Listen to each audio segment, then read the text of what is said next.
What's up? What's up, everybody? Welcome to a brand new episode of Part of the Problem. I am Dave Smith. He is Robbie the Fire Bernstein. He did make it back in one piece from Bozeman. It took forever. Oh my God! I got rerouted to Washington. I had to sit there all day. It was a full day's journey. So you stayed a day longer than me. I thought I was going to be screwed because there was a big snowstorm here on the East Coast when I was flying back. I ended up making it with no problems. Other than, I will say, it was got to be up there with the worst weather that I ever landed in. When I drove to the airport, I had to fill up the car because I had a rental. It was minus 15. Oof. Oof. I woke up at 3:45 in the morning, filled up a car at minus 15 for the flight to be delayed anyways. Those bastards. But I could spend a whole episode yelling about airlines. Dude, it was like -6 or 7 degrees here at my house this morning. And I was talking, it's funny too, because we were just in Bozeman and now we come back to colder weather. I had a few people tell me while we were out there that this was like the coldest weekend in Montana, like in 8 months or something like that. Then come back and it's colder. But man, there is something, so it is funny where it's like, when it's like 32 degrees out or something like that, it's right around the freezing point. And you're like, okay, that's a cold day. That's a day when you're going to need like a jacket and you're going to need and then you get to like 20 degrees or in the teens and it's like, oh, you really feel it when it's there. But there is something about, like, I was just bringing my trash out this morning. And there's something about when it's like -7 degrees where it's like the cold is yelling at you. Like it just feels like you walk outside and it's like the cold is mad at you. You're like, all right, cold, Jesus Christ. It was that type of day here today. I had this thought because I got into New York. I left Montana. It was -15 in the morning. And then I got outside in New York and it was 22. And 22 is cold, but I'm like, this feels nice. And then I realized, I know that this is retarded, but the difference between when it's 60 degrees outside and 30 degrees, and like that's a huge difference. 60 is a beautiful day and 30 is like, oh, it's winter. That's what I experienced from 22 to -15. And that's wild to think about, that you could be that variance of just cold. Yeah, like that you could be in a day where it is literally freezing cold outside and then go, now let's make that summer. Let's turn that into summer relative to whatever. Anyway, Anyway, I get used to it quick though. I could do more time in Montana. Yeah, I'll tell you, I'm kind of the same way. I could get used to the cold. That's our Jew superpower. We can blend in anywhere. We can shapeshift and fit our environment. You leave us out there, we'll just be a couple of ranchers within a few months. Okay, by the way, a couple of just points of business before we get started. Me and you, Rob, we're going to be on the road. We got fun ones coming up. Party towns. Yes, I'm really looking forward to this. Okay, January 30th, that's the next one. One night only, Louisville, Kentucky. And then the following 2 days will be out in Fort Wayne, Indiana. And then a week later, and this is just for you, Rob, because of all this negative degree talk, Key West, Florida, where I'm told by reliable sources that I can be very confident it will not be -14 degrees in Key West. Or if it is, we got bigger problems if it is. So anyway, comicdavesmith.com for all of those ticket links. Come out and see me and Robbie the Fire Bernstein live. The live shows are a lot of fun. Bozeman was just great. Really, really appreciate everybody who came out and filled up that theater for us. It was a lot of fun. And then the other one, which I think I announced the details of on the last show, but this is official now. I will be participating in an Oxford-style debate against Josh Hammer, who was a senior editor at Newsweek. I believe he still is. I'm not sure. But for a long time, he was senior editor over at Newsweek. I will be debating him. The resolution is about the U.S.-Israel alliance. It's be it resolved, the U.S.-Israel alliance is a strategic asset for American foreign policy. So it's going to be a debate about the role that the relationship with Israel plays on U.S. foreign policy. So a little bit different than previous Israel-Palestine debates that I've done in the past. But we will be doing that. It will be at Princeton University on February 11th. Tickets to that are available now. So if you would like to come, there is if you go search on Twitter, I tweeted the link out.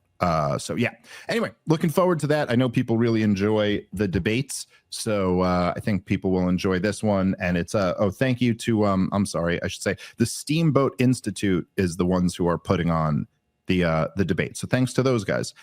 Should be a fun time. All right. So Donald Trump is president. Did you think it would happen? Well, it has. It is here. We are in the first full day of Donald Trump being president of the United States once again. It's been yesterday was quite a show, if nothing else. I did an episode. You were out for this one, Rob, or evidently you were somewhere between Montana and Washington, D.C. while we were recording it. So I will ask, what do you any thoughts on the inauguration and the first night? We could get into some of these executive orders, but more just like your broad thoughts. How are you feeling about all this? Well, now that there's only 2 genders again, I'm not sure what bathroom I'm supposed to use. It is a whole different world. We're back to 2 genders. It's probably the biggest impact on my life, and I'm still gonna have to give some consideration to that. No, I thought it was fun. American hoorah, showing up, saying we're gonna be awesome again. Sitting there just signing the executive orders like they were bottles of wine that he was checking out. Like, oh, this is a nice one. I love that. I liked the 2 gender talk. I love, this was my favorite thing. They got the January 6 people out of jail on day 1. Yeah. I think that was and just to see the massive flip in power of like what happened over the last 4 years, that the Democrats use the entire system to go after those people and try and make it seem like Donald Trump can't run for office again. And we've got a problem with domestic terrorists and the whole, ESG score racket and just advanced socialism. And we just rebuke the entire thing all the way down to those people are coming out of jail. So that was my favorite part. Oh yeah. I think like that can't be overstated enough. And it's not even just that the thing was like rebuked. It's as you said, it's a complete reversal to the point where it's just, I think to so many people, it's just kind of, look, the whole issue with the whole deal with January 6th and what the corporate media called for 4 years, the big lie that Trump denied that he had lost the election in 2020 and that this is what was the impetus for the whole, end of democracy if Donald Trump wins. And meanwhile, the people who were screeching about democracy every day for the last 4 years, they tried to have the presidential candidate who won removed from the ballot. They quite literally tried to remove the guy who ended up winning. It's just, it speaks for itself. But I completely agree with you that, there's, if you think about it, even like any of the January 6th people who were still in prison at this point, now, these people have done years already at this point. And I'm sorry, I don't think there's any crime that was committed. Like the worst of the January 6thers, I don't see how any of them deserve more punishment than this. Like what do you want to do to people here? I mean, you can commit heinous violent crimes and be out in 4 years. You know what I mean? Like, it's just like, I'm sorry, breaking a window at the Capitol building or even tussling with police or something like that just shouldn't carry this long of a prison sentence. It's an outrage. But there's something really remarkable to the extent that the Democrats will lie and then use power to try and enforce the reality upon you. And so I'm sure you just spoke about it on the episode it first came out this morning, so I haven't had a chance to listen to it yet. But the pardons that Biden gave on the way out, and let's start with the pardons that he gave to the January 6th committee. We'll get to Fauci next, but the pardons he gave to the January 6th committee and to his family, saying that because Donald Trump's going to defy conventions and be the first one to go after him. And we know that that's not reality. We know that Joe Biden broke the conventions of going after, political opponents to try and keep them out of office. He was concerned about retribution. Is that me or? Sorry. On my end, you froze up for a second there, but you came right back. So I'm sorry. Go ahead. That's Well, fine. it was only the most brilliant thing I ever said, Dave, and you missed it. Well, No, you were saying that Biden obviously is the one who broke those precedents. And then, and not just that, but if you look at the January 6th committee, so they tried to make theater out of what happened to make it seem like Donald Trump can't run for office again. And they tried to force that down the American people's throats. And then because they covered it up by getting rid of the records, and Liz Cheney was already busted for talking directly to a witness, and now they have to also once again by force make it that they can't be prosecuted. So I just think, and that's what they did with the January 6th narrative, was they were trying to sell it. So they took everyone who was involved and they rounded them up. They didn't do that for any of the other riots that were going on through those years. So it's just so incredible to me, I guess, the extent by which the Democrats are willing to wield force to try and make their narrative true. It's what they did in censoring the internet. And it just seems like we've so cleansed that out of the system where even they had to show up. You had Clinton there, you had Obama, someone lipped read that he made the joke afterwards, hey, is there any way that we can stop this? None of those guys want to be there. They just know at this point they have to show up. And it does seem like a great celebration of cleansing really the worst parts that we've seen from our government for the last 20 years. Yeah. Well, it's hard. Like it's kind of hard to truly appreciate how remarkable that yesterday was. And the two things that are really, like we talk about this a lot on the show, but it's one of the more difficult challenges of doing this, of doing what we do, is that when you're in this period of time, and like particularly the last 4 years, although it's been true for the last 8 years, but really like COVID and everything since then, it's like when so many crazy things are happening, you end up getting sucked into talking about the news of the day. And it becomes more of a challenge. It's something I think, focus on this show. I think it's one of the things, by the way, that kind of separates us from a lot of the other shows that talk about the news of the day.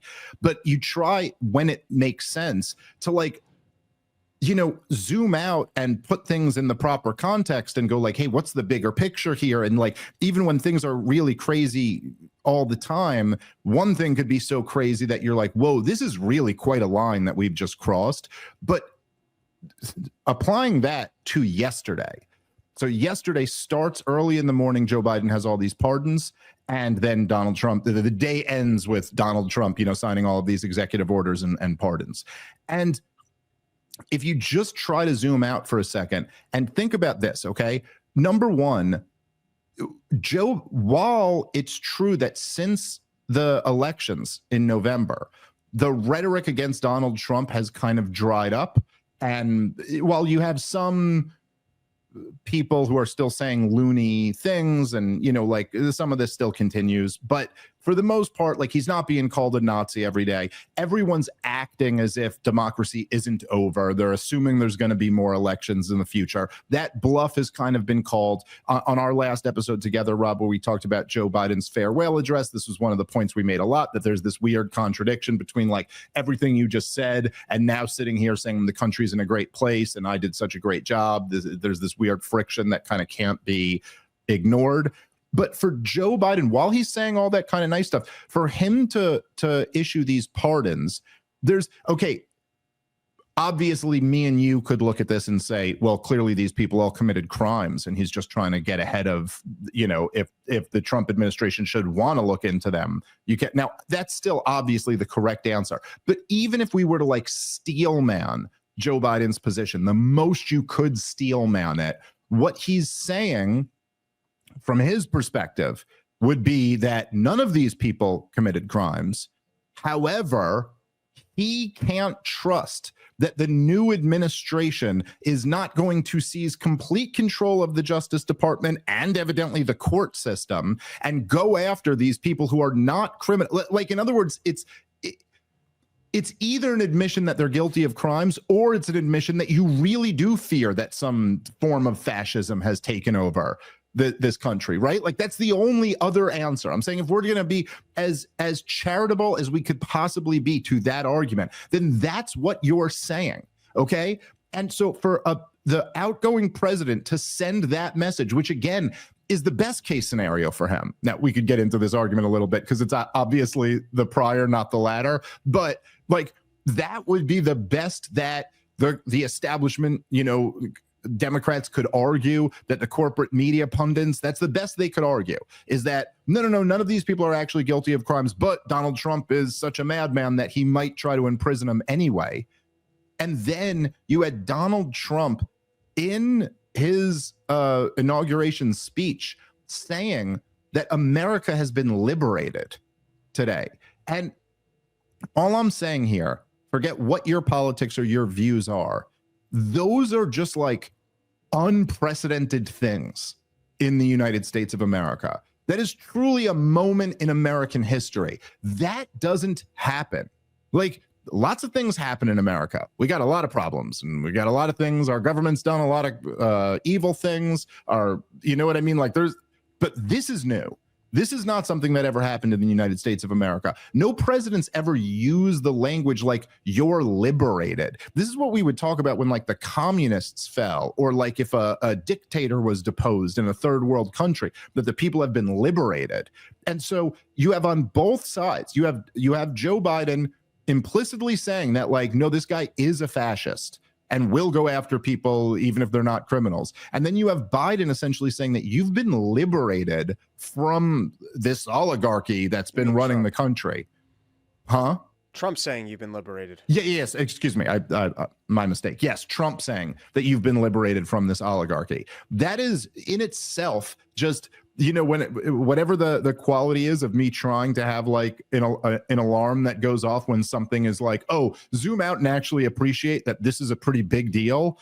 That gets my spidey senses going. That's like, wow, this is something different that we've entered into here. And that in itself is very interesting. All right, guys, let's take a moment and thank our sponsor for today's show, which is Entera Skincare. Valentine's Day is coming up, and if you're not sure what you're going to get your special somebody, check this out. Unlock the secret to youthful skin with Entera Skincare. It's a peptide revolution. In the quest for youthful, radiant skin, Entera Skincare unveils the secret ingredient, peptides. Their scientifically formulated products are infused with powerful peptides, the building blocks of skin's natural resilience. Peptides dive deep into your skin, stimulating collagen production, reducing wrinkles, and restoring firmness. Whether you're combating the early signs of aging or nurturing mature skin, Entera's peptide-rich formulas cater to all skin types. Experience the transformative power of peptides with Entera. You're not just nourishing your skin, you're unlocking its youthful potential. Join the peptide revolution. Embrace the future of skincare with Entera Skincare, where science meets beauty. Discover more at enteraskincare.com/problem and use the promo code PROBLEM for 10% off your order. That's enteraskincare.com/problem, promo code PROBLEM for 10% off. All right, let's get back into the show. Anyway, I don't know if you have any thoughts on that, Rob, but or we could get into the like, obviously, the pardons were because they're criminals. I think the Democrats really went further than what I've seen in my lifetime of running an authoritarian regime. The amount of money that they put into green energy reforms and money that they put into censoring the internet, pushing of what the COVID was, bringing people across the border, these foreign wars that people don't want. But really, I would say the biggest ones are kind of the full-scale socialism of trying to push a green energy initiative and also the, you know, diversity, blah, blah, blah. But it's just money from the Fed, you know, creating incentives for things that wouldn't exist in the market, and to kind of police and control their narrative. And then policing the internet, and then trying to get the other political candidate assassinated, in my opinion, or just trying to keep them off the ballots through the court system. So not saying that, you know, Trump's going to be great. I think he's going to spend as much as anyone's ever spent. And, you know, we'll see what actually comes of the wars and some of the other things. But I don't think it's I think it's a wild amount of authoritarianism that we've been living under with the Biden regime, and so I don't think Trump is lying when he's like, we're going back to freedom and we're going back to pursuing greatness. I'm not going to stand around and shame all you all the time. Yeah, and there's let me just, because there's a few things that I wanted to say on this, but number one, I should just make the point, because I was granting just for the sake of argument, like if you steel man Biden's position, but the truth is that it is, I think that it's seen, look, like imagine, if you will, that I'm in a position where for whatever reason I get like some no bid government contract or something like that, and I get to pick who receives $1 billion, and I pick my wife, and I go, that's it. And I argue that I go, she was, I did all my research and she was the one who most deserved this $1 billion. Now, I mean, I could have an argument for why that's the case. That could even theoretically be the case, but nobody's going to believe that. You have to think that the second I do that, just everybody's view of that is going to be, and rightfully so, is going to be like, no, dude, you found a way to give the $1 billion to yourself. Like you clearly, this is corrupt. Number one with the pardons of Fauci and Liz Cheney and all these people, that's the number one thing, is that this is just totally going to be viewed as what it obviously is, which is that like, oh yeah, all these people were criminals and you just gave them blanket pardons on your way out. But to think for a second, right? If you think of the enormous amount of control that what we refer to as the Biden administration had over the managerial state and over the deep state. And again, it's not, well, I say we think of as the Biden administration, because we all know Joe Biden's not actually running the government and hasn't been. But even with the level of control that, say, the deep state had, they were unable to get Donald Trump on any of these bullshit charges, right? I mean, I guess they got some convictions, but they were unable to really do anything because it was just so obvious that none of this was real. And it was just too, it was like just too thin. And for all the problems we have in America, we still do have like the rotting bones, the old collapsing structure of a republic. Like there is still a court process, and there's still juries, and you get lawyers, and you can appeal, and like there is somewhat of a process here. And so anyway, my point is like, who could buy that the real fear here is that Donald Trump is going to have such complete control of this, that even though there are no crimes that Fauci and Liz Cheney or any of them have committed, he's still going to be able to get them charged, bring these charges to a court and get convictions, and then win in appeals courts or whatever. You know what I mean? Like, it is so far-fetched to argue that these people are innocent. They have committed no crimes, and yet they still need these pardons. Just think about what you're actually arguing there versus the obvious, much more easy answer, which is that, oh yeah, they did commit all types of crimes, and that's why you're pardoning them. Now, given that that's the case, I think there's actually, there's something about that is kind of leads you to be optimistic, because it's like, oh, Joe Biden, or whoever Joe Biden's handlers are, they were concerned enough that Donald Trump might actually try to bring charges against some of these people. And I kind of like that. That doesn't seem bad to me. And, I'll say, this was another thought I had. I was thinking this. So last night, after I did the last episode yesterday during the afternoon, last night I was watching, which I very, very rarely actually watch real television, but I was watching real television last night. Just watching Donald Trump signing his pardons. And okay, one of the first things after the full day, like as I was reflecting on it last night, one of the first things that was just really apparent to me, and I think a lot of people, is not like a unique insight to me, but it was amazing just after the last 4 years to see Donald Trump off the cuff going back and forth with journalists, doing his like little Trumpian thing, you know what I mean, where he's kind of arguing with them. He's doing this big showmanship thing. People are asking him questions. He's giving his thoughts in real time in just such a like unguarded manner, you know, just like the stuff you remember. You're like, oh yeah, there's Donald Trump and he's back in that chair now. It was the juxtaposition of like earlier that day, Joe Biden had been president and now Donald Trump's president. It was just hard to overstate that. It's like, look, say whatever you want to. We have a president again. Like there is actually somebody who sits in that chair who believes I'm the president of the United States of America. And guess what? I have some thoughts. Like I have some feelings about some matters of policy. And the fact that that even needs to be said, the fact that that's even a thing, that it ever wasn't like that, is so insane. It's hard to overstate. But and then also the maneuvers, almost all of them are things that I massively agree with. Getting us out of the WHO, getting us out of the Paris Accord, saying we're not funding the Green New Deal anymore. We're getting rid of EV man, like just all of it. Like just the juxtaposition between him and the type of things that Biden were putting in, and him going, no, we're going to be a free and prosperous country. We're going to build that wall, and we're going to start drilling for our own oil, and we're not going to have other countries tell us how that we're supposed to treat pandemics.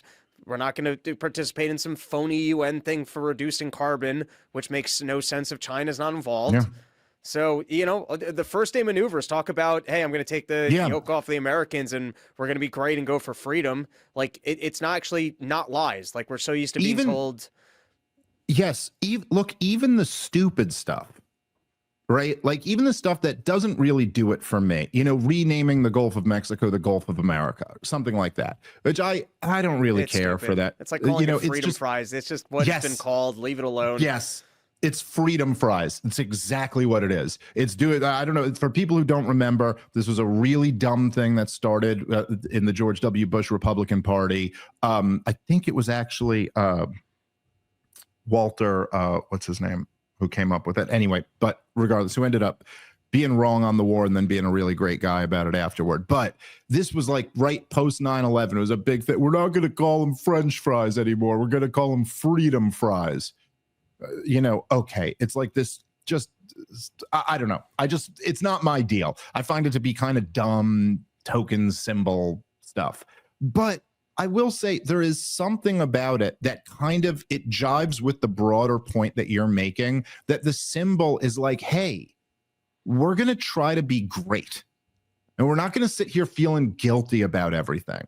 And we're not, you know what I mean? Like, we're not just going to accept that we're a collapsing empire and, oh my God, we did all these things wrong in the past and we should really feel bad about, like, there is something about it that's kind of like reversing this cultural phenomenon that I kind of, you know, think there's something positive in it.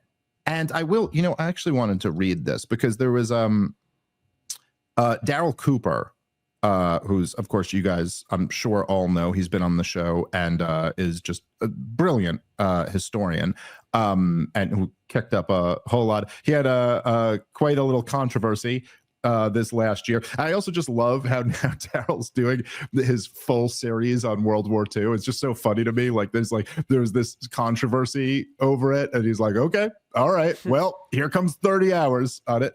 Anyway, by the way, the prologue was so good. I listened to it a few days ago, just so good. I think the rest of the series is coming out in the next couple months. But he said, this is what Daryl Cooper wrote this morning, and I really liked this.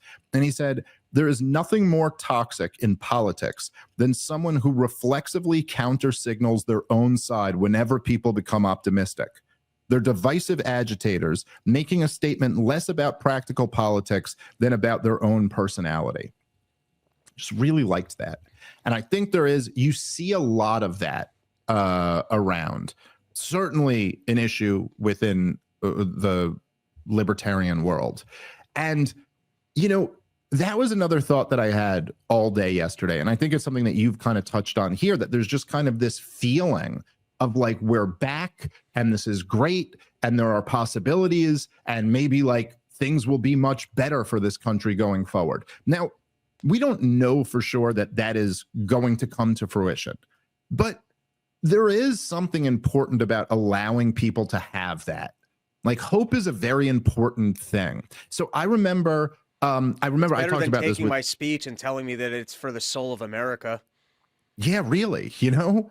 Well, so I remember, me and you definitely talked about this, but I said this on Joe Rogan's podcast. And when you say things on Joe Rogan's podcast, it's now part of the historical record. That's the way the new media works. So I'm on record having said this back in 2020. And so I don't know if you remember this, but I did tell you this story. But so the day that Joe Biden like officially became president, which if you remember back in 2020, the election was contested. It was this dragged on for a while. So I don't remember exactly when it was that it was like officially announced that Joe Biden had won the race. This isn't, I'm not talking about the, it wasn't January 6th. I'm not talking about the votes being certified. I'm just saying when like the media called it. Like, because they didn't call it that night. There were several days until they did. So I was in New York City. Now, I had moved out of New York City earlier that year. So I left New York City like immediately when the lockdown started, or even actually a little before the lockdowns. But so I hadn't lived in the city for now, you know, this city I've lived in my entire life. This is 4 years ago. So I'm 37. I'd lived in the city my entire life. And then I had just moved that year that we happened to be in the city. We were doing an episode of Legion of Skanks in the daytime, which I can't even remember why we were, but it 100% was in the day in broad daylight. I was at the stand. And so I was like, I got there a little bit early and I walked around a little bit, like just walking around Union Square. And it's kind of hard to fully capture this for people who weren't like there during the time. But look, New York City had, this is November 2020. New York City had a rough year. I mean, just a really rough year. It was, the lockdowns were devastating. There was a sharp rise in crime and homelessness. Businesses obviously had been destroyed. Then there were the riots that ended up getting a lot of the businesses who had somehow made it through the first few months of the lockdowns. It was just a bit, and there was an energy in New York City that was really heartbreaking for me as somebody who's like, that's my hometown and I've lived there my whole life. And 2020 was just a very rough year. It was a rough year for the country, but particularly for big cities. And New York City was really one of the hardest hit cities. Also, by the way, just the germ itself had been devastating to New York. A lot of people died from COVID, or many more with COVID. But anyway, and there was just a positive vibe in the air when it was announced that Joe Biden had won. People were celebrating. Obviously, the city was overwhelmingly Democrat and overwhelmingly didn't like Donald Trump, even more so back then than now. And people were just happy. They were celebrating. People had noisemakers. There was just like a feeling of optimism. There was a feeling of like, whatever this craziness of the last 4 years has been, it's over now. And now something positive maybe comes next. Now, I unfortunately I just know a lot more about Joe Biden than the average person does. I pay attention to politics a lot more than the average person does. And I was 100% convinced that Biden was going to be a disaster. You know, that, I mean, it was not Nostradamus here. I'm not giving myself credit for like the most insightful prediction ever. It was a pretty easy one to make, but I knew this was going to be a disaster. But I remember saying, and I said this to Rogan, I said this to you, that in that moment, like you'd have to be some type of asshole to not kind of be like, all right, let them have their day. You know, like let them have their moment of belief. What am I going to do? Go around and try to rob people of their joy? That's never who you want to be in this world. And like, I had this feeling back then that it was like, as much as it was not my side that had won, just being like, you know what, this is still my city. And these people are still my people. And like, they've had a really rough year. I'm really glad they're having a day where they feel decent. It's a shame they're going to figure out that none of this is going to actually, you know, work. But it was just kind of like, it was nice. I remember the feeling, it was nice. And you'd hope that like people could at least appreciate that like, especially for Trump supporters. I think there's a lot of people who maybe don't fully appreciate how rough things have been for these guys for quite a while. how much they've just been down and kicked while they're down and then taunted and called names and told they're Nazis and bigots and all of these things, you know? And like, for them to have this moment now where they feel that way, I just do think there's something beautiful about that. And yes, it is true that Donald Trump probably is not quite as great as they think he is, and there will be problems with this next administration. And there's a lot of bad people in the cabinet, and there's a lot of bad policy ideas floating around. But like, I just don't think. I think it's good when people have hope. I think optimism is good. Pessimism is bad. Maybe that's a little simplistic, but I do think that's the case. And it's I don't know. It's nice to see your fellow Americans being hopeful for the country. And then to your point, look, like, at least with Donald Trump, it's a mixed bag. I mean, with Joe Biden, it was just all bad. And so at least with Donald Trump, there are some things you could point to go like, oh, he's taking a step here that might actually really improve things. I mean, I got to say, I think, and maybe I shouldn't speak on this because I got to like actually go look at a comprehensive list and look through all of the executive orders and stuff. But like, I think designating the cartels as terrorists was like the only thing that I saw that I was like, oh, that's really bad. That like that's or at least has the potential to be really bad. I don't know if there was anything else that I would really object to so far. It seemed like that was the one. You're muted. Right. You coughed a little while back. The other one that that was contentious was getting rid of birthright citizenship. Where I like I said, I don't really even disagree with it. I think that should be the great amnesty, is second-class citizenship, and people can stay, but they're not allowed to leech off the system. I think that that's the most practical solution to not having to deport a lot of individuals or changing the voting demographic. So I'm not saying I disagree with Donald Trump for that. However, it seemingly is against I think the Constitution. So that will probably go to the Supreme Court. Yeah, the issue of that is going to be the legality of it. And yeah, the president can't just amend the Constitution through executive order. And so we'll have to see what the courts ultimately decide of that. No, but I just, to me, it was like, if you, the one that jumped out to me as like, oh, this is really bad, was the designating the cartels as terrorists. And it's a little bit tricky to make this argument because, of course, there's like the social psychology of it and the fact that people we're all this way, we're animals and we have our first base reaction to things. So like, if you say this, it's like, people are like, well, what are you saying? What are you saying? That the drug cartels aren't the bad guys, or that, they're like, look at MS-13, look how scary and tatted up they are. And they did all these bad things. So, but the real point is that it's like, look, I mean, it strikes me as a legal distinction because look at what we're willing to do once people are labeled as terrorists. And it kind of speaks to what I was talking about with the way that Democrats were wielding power. It's like all of a sudden out in Syria, that's not a terrorist organization. So the terrorist organization is almost like the FDA's safe and effective. Oh, well, the FDA labeled it safe and effective. That means it's something that I have to take and I can't question. There's a similar thing with terrorist designations that now means you might be able to, what are we going to be running operations now in South America? Are we expanding operations in South America? Yeah. Are we taking out the cartel so that someone else can pick up that drug business? CIA getting back into it? Yes. By the way, also the Biden administration made a real effort to deem you, Trump supporter, as a terrorist. So, keep that in mind. But look, I mean, I think I could make, and I'm not saying this is conclusive, but I could make a very strong, very compelling argument that the war on drugs and the war on terrorism have been the most disastrous policies in modern American history. Like that the war on drugs is the most disastrous domestic policy, and the war on terrorism has been the most disastrous foreign policy.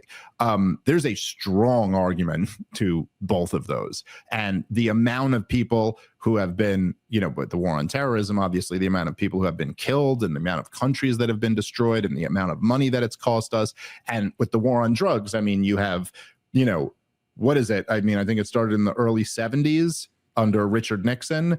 And we're now 50 something years later. And in the war on drugs, drugs have done better than the Taliban did in the war in Afghanistan. Drugs are still everywhere. We have incredibly high OD numbers, and just, this policy does not work. It's a failure for the same reason that prohibition of alcohol was a failure.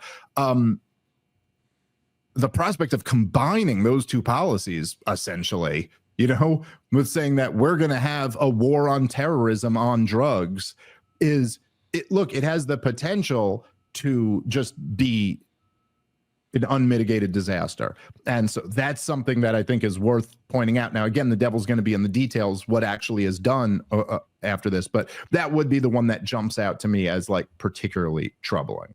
All right, guys, let's take a moment and thank our sponsor for today's show, which is Monetary Metals, a company I've been telling you about for quite a while. They are revolutionizing the precious metal space. Gold prices have been breaking all-time highs in 2024, and now you can get your gold to work for you, generating interest income every month, paid in additional ounces of physical gold. You can earn up to 5% on your gold and silver in their lease offerings, and accredited investors can earn double-digit returns in their bond offerings. Again, all the interest is paid in ounces, which are stored for free on your behalf. So if you're tired of your gold and silver collecting dust at home, or worse, racking up fees having your metal professionally stored, check out monetary-metals.com to learn how you can start putting your metals to work today. That's monetary-metals.com. All right, let's get back into the show. All right, where you want to talk a little bit about Fauci? Sure. I can't believe that guy got a pardon. There is a saving grace, though. I was reading in Zero Hedge today because this made me feel good, because I was going to, and I still will, I'm going to campaign, which basically means get a hat or t-shirt that says prosecute Fauci, because I say go after him anyways.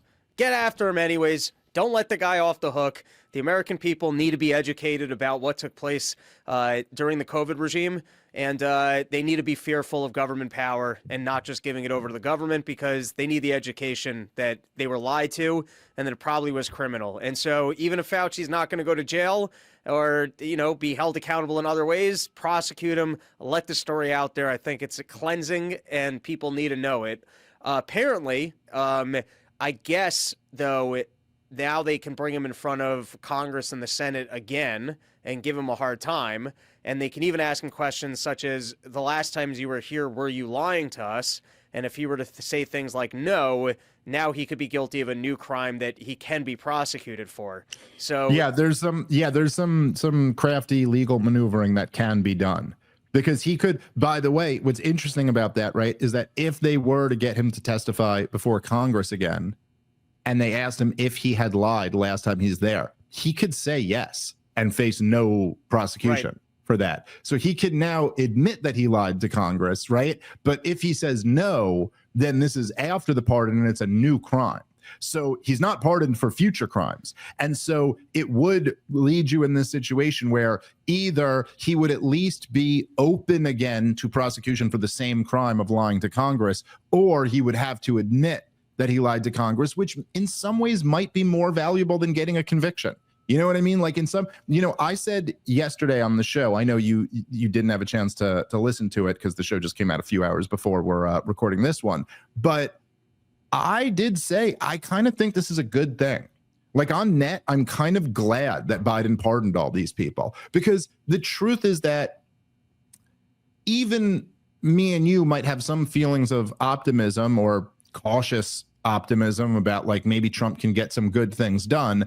The idea that he was actually going to prosecute Fauci was always a little bit pie in the sky. Like, oh my God, if we get to that point, we've already done so many good things that, and so the idea of this was always going to be true. And so I'm not so sure that Biden doing something that, number one, brings this conversation of Fauci being a criminal right back to the forefront, gives people like me and you an excuse to talk about it more, and then also like kind of reveals that he needed this legal protection, or maybe he would, like that in itself is kind of a victory. And so I'm looking at this whole thing like, yeah, I don't see why this should look.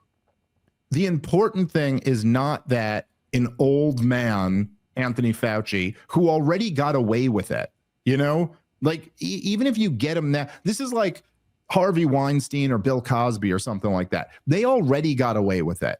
Now, you may say you still want to see him thrown in jail now, but that's not really as Fauci already had a decades long run of being a corrupt criminal, and the whole COVID thing, he did it and he got away with it. I do want to see Fauci prosecuted. I do want to see him spend the rest of his life in jail for the crimes that he did commit. But that is not the most important thing. The most important thing is that these crimes get exposed, and you know that it sends a shockwave through future would-be state criminals. Anyway, that's I do tend to agree with what you're saying. There's still a lot of interesting kind of, then maybe they could go after other people who were criminals too, who didn't get pardons, and have forced Fauci to testify at their trial. Like there's possibilities there. We'll see. Who knows if Trump's really going to go after that. I do wonder if there will be a wider conversation about the pardoning system, because now that Biden's done this, I don't know why you wouldn't just always pardon yourself and your family members on the way out as a precautionary thing. And once that becomes a norm, then you're really giving people a free pass to basically have 4 years to potentially commit crimes. Not that I think these people aren't somehow being bribed or otherwise, but it definitely gives them a platform for being more aggressive about it. And the presidential pardoning system, it's kind of, in some instances, people get freed because the president goes, hey, I think that was a mistake. And hopefully, like Ross, will be freed because the president's basically acknowledging, hey, I think that incident lacked justice. But even that's kind of terrible, that random people can get selected instead of the overall injustices being like, well, why was that guy prosecuted? Why did the FBI go after him? Why did they go after him in this way? Who else did they go after? It's not a very fair system to just take the one-offs and go, oh, you curried enough public favor that people are aware of the injustice of your case, so you're going to get out. So the whole thing is a little absurd. Yeah, no, 100%. And especially, by the way, for the people who have been freaking out about the president isn't above the law. It's like, yeah, but now you've just established this precedent that I guess you can just always pardon preemptively whoever you want to. I mean, yes, it does seem ridiculous. And you'll almost be foolish not to. If you're on a second term, last day out, hey, it just becomes the new norm. Hey, here's my list of people I'm giving a free pass to, so that the next party doesn't come after us. And that it just becomes the new norm. It seems like that could be the case. By the way, there's also, I should mention, there's just because some people have been having fun with it online. It's great. It's just like everything else. It really is unbelievable. The way that the corporate media projects things onto Donald Trump that are confessions themselves, it's just, even all the fears that he's going to weaponize the justice system for political reasons, stuff like this. But there's been a lot of, because it's easy to forget these things when you live in these crazy years, but there's been a bunch of compilations of the media freaking out at the prospect of Donald Trump doing exactly what Joe Biden did toward the end of his first term, where they were like, oh, on the way out, he's going to pardon his whole family preemptively. And then all of them have their hot takes on what that would mean and how terrible that would be. And that would be an admission of guilt, says Rachel Maddow, and it's just really, it's just, whatever. We cover their hypocrisy enough, but it is pretty entertaining to watch some of that stuff. I do want to spend at least a few minutes here. Let's talk about Ross Ulbricht a little bit, because it seems that, okay, so as of now, and I'm, checking my news updates, because if this does change, I would like to get it live. But as of now, it seems that the pardon has not come yet. There are, I'll just say that I have many sources at this point, several sources, both off the record and on the record, who have essentially said that it's in the stack. It's in the stack of things that Trump's about to sign. It's either going to happen today or tomorrow. Coke button yet. Give the man a break. Well, that's true. That's true. He's got things to do. And I certainly do. You know, I saw there were, again, in the spirit of Daryl's tweet, there were, of course, libertarians out there who were like, you know, why are the January 6th people pardoned first and Russ Ulbricht isn't pardoned yet? You know, he spent more time in jail than them. You know, it's like, guys, obviously the January 6th things had more political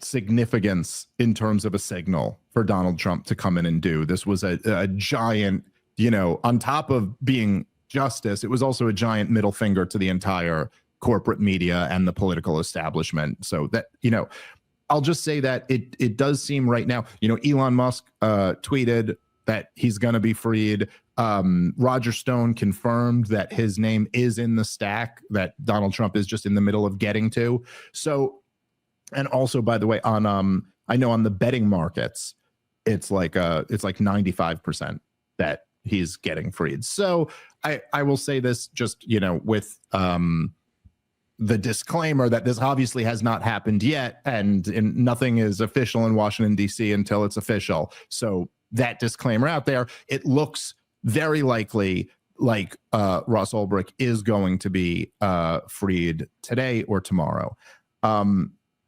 Assuming that does happen, you know, I'll just say I've never exactly had a situation like this before. Now, I don't know Russ Ulbricht. I have never met him. I've never had a conversation with him. I do know his mother fairly well. I've met her many times, as has almost everybody in the liberty world, because she's just at every event. She's just like tirelessly been working for years and years to get her son freed. If people don't know the story of Russ Ulbricht, he was the founder of the Silk Road. It was kind of like a dark website type thing. And he essentially was convicted of creating a website. Now, there were accusations that had been made by the feds that he was trying to put like hits out on people or something like that. Without even like going deep into the story, the bottom line is none of that shit matters because he didn't get convicted of any of that. All he got convicted of was a non-violent victimless crime of creating a website. And he's been in jail for years. He's serving, I think, multiple life sentences over it, or at least a life sentence. And I mean, I just remember Lynn fighting for this cause when it seemed hopeless. Like it seemed like nobody, what were the odds of like, this is one kid and he got on the wrong side of the federal government and it's over. He's been convicted. They gave him life without parole. He's never coming home. And she just never stopped fighting. For anybody who's ever met her, she's like the sweetest lady. And it was always just very apparent that she was like living through this nightmare, you know, like her son is gone and the rest of her life is doomed to just be constantly, you know what I mean, like trying for the next thing and then being devastated when it doesn't work out. And man, like just personally, because I know her, like it would just be so great for her nightmare to be over and just have her son home with her. And I'm really excited at the possibility that that's going to happen. It seems very likely that it's going to happen. And, you know, look, obviously, a lot of people played a role in this happening. No one more than Lynn. But a tremendous amount of credit has to go to Angela McArdle for really making this the central demand of the Libertarian Party out of Donald Trump. And to get him, if he does get freed, which it looks like he's going to, the fact that Donald Trump came to the Libertarian Party convention and made this promise and then won and then came through on the promise. And look, you know, people can argue over the details of what exactly the promise was. You know, people will say like, well, Donald Trump said, if you support me, libertarians, then I'll do this. And the libertarians didn't technically support him, but you could also kind of like, look at the vote totals of Gary Johnson and Joe Jorgensen, and then look at the vote totals of Chase Oliver, and then look at how Donald Trump did in this election. And you could see that like I'm not the only one, you know, a whole lot of libertarians ended up going and supporting Donald Trump. And if this does happen, I don't think it's unreasonable to say that Angela McArdle accomplished more than the Libertarian Party has in its entire history in her 2 terms. I mean, like this, you actually saved a human being's life, corrected a massive state injustice, and gave this, like, I don't know, gave like a desperate mother her, you know, like you made her prayer come true. And I do listen, I'm not trying to say that credit is only to Angela or anything like that. There are obviously a lot of people who have fought for this and have worked tirelessly on it. And they all deserve some degree of credit to it. Everybody who ever wrote a piece about this or ever did any activism about this, everybody deserves like some credit if it comes to fruition.